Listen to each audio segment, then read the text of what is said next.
All right, Rob, you mentioned it at the top of the show, the NFL.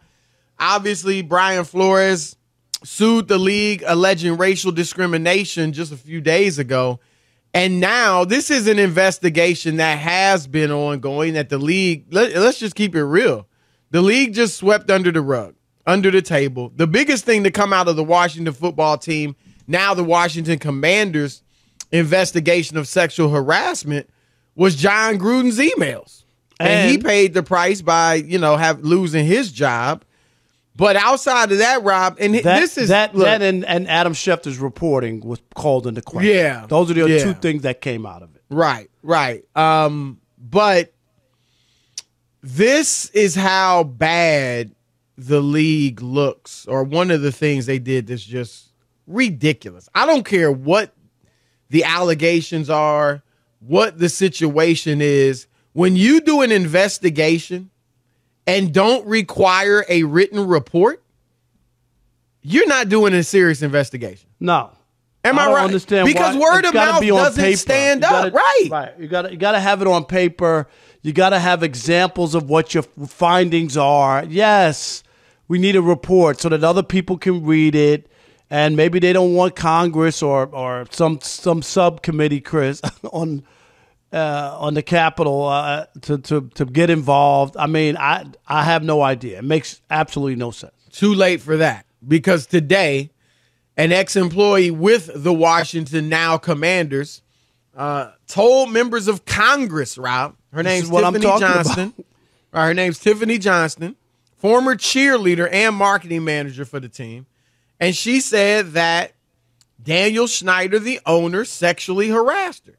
She said they went out for dinner, like a team dinner, with executives, and she was among them. And Snyder put his hand on her thigh underneath the table. Oh, my. And then after the dinner, he was kind of pushing her put his hand on her lower back and was pushing her toward the car door. And finally, she's trying no, and he's trying to push her to get in the car, come hang out with me.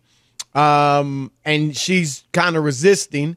And finally, his lawyer, Snyder's lawyer, says, Dan, this is a bad idea, a very bad idea, Dan. And that's when it stopped. And here's what I say, Rob. And well, let me tell you this part too, because there were a few other women. It was like a round table who were asked by congressmen, or a congresswoman in this case, Jackie Spear, how many times would they estimate that they were sexually harassed while working for the Washington football team? Did you see these numbers, Rob? Give it to me. Okay, here we go. I just glanced at them. I can't recite them. Go ahead. Tiffany Johnston, you want to guess how many times she said she was sexually harassed? I don't mean to laugh. It's not funny, but no, it's just not an incredible funny. Number. I'll say 75. Okay, you're right there. 50 to 100 times. Okay. Another woman over 200 times. I glanced at them, Chris. That's why I'm saying I'm guessing, because I don't remember the exact numbers. Another woman more than 100 times. Another woman approximately 515 times. And that's just like guys trying to make a score, or make a comp. Right. I mean, that's what are they calling sexual harassment? And you're right. I mean, that a guy making an off-color joke. Yep. Hey, you look nice. That shirt is tight today. Exactly. Looking nice. Man, I wouldn't mind unbuttoning that sweater. You know what I mean? Like stuff like that. Yeah. Stuff that, let's just face it, we're locker room talk, but with women present or addressed to women. And a lot of guys will brush it off. You remember when former President Trump got in his hot water before he was elected, and people brushed off him grabbing women by their private parts and stuff as locker room talk. I didn't brush it off. I said, yeah, that is locker room talk, but that don't mean you brush it off, because he did engage women like that. And here's the thing, Rob. Those terms, Chris, I've been in the workforce for 36 years, worked around plenty of women in the business, and been around. It's just, I just don't I don't understand it. Like, I don't understand. I'm shocked you don't understand. Well, no.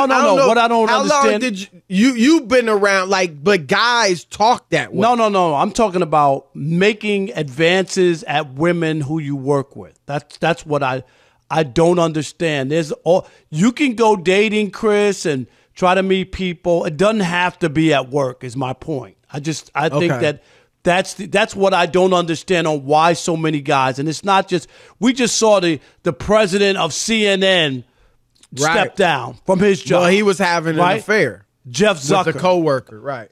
But that's another one. But here's what you're seeing, Rob. That's the part I'm saying. Not guys talking about women. I'm talking about at work. I don't get it. Well, I hear you, and I agree. I don't do that. But while you've had a prestigious career, as have I, we have not been like the power brokers.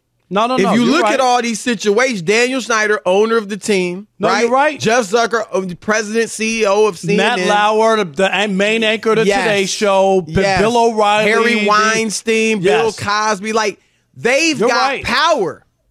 And that's what part of it too. That's they probably point. As regular employees, at best, they might even just ask somebody out, right. Or something like that. But as power brokers who they think they are can... irreplaceable, what does it say? An absolute power corrupts absolutely, and they feel like they can do this. And so here's the deal, and we've said it, like, a lot of times guys talk that way. You give them power, and it's even worse. But it's a new day, and the NFL needs to turn over a new leaf.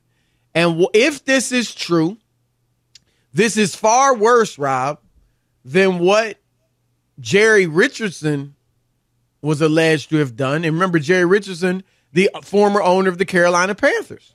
And Chris, he was the first, right? The first former player to own a team. Right. He played in the NFL. And in 2017, he was forced to sell the team because of these allegations that didn't go to this level.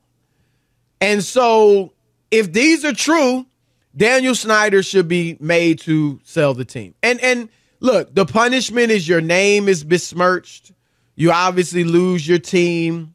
It looks bad for you, but he's going to make tons of money. Whatever he bought the team for, Rob, what the Broncos were just estimated at $4 billion. We saw out here Donald Sterling with the Clippers, Chris, get $3 billion for the worst team franchise. Huh?